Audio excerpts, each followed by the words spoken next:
أفلا ينظرون إلى الإبل كيف خلقت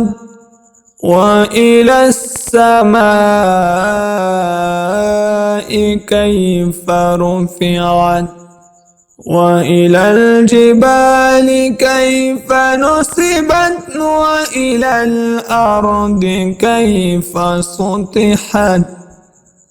فذكر إنما أنت مذكر لست عليهم بمسيطر إلا من تولى وكفر فيعذبه الله العذاب الأكبر إن إلينا إيابهم ثم إن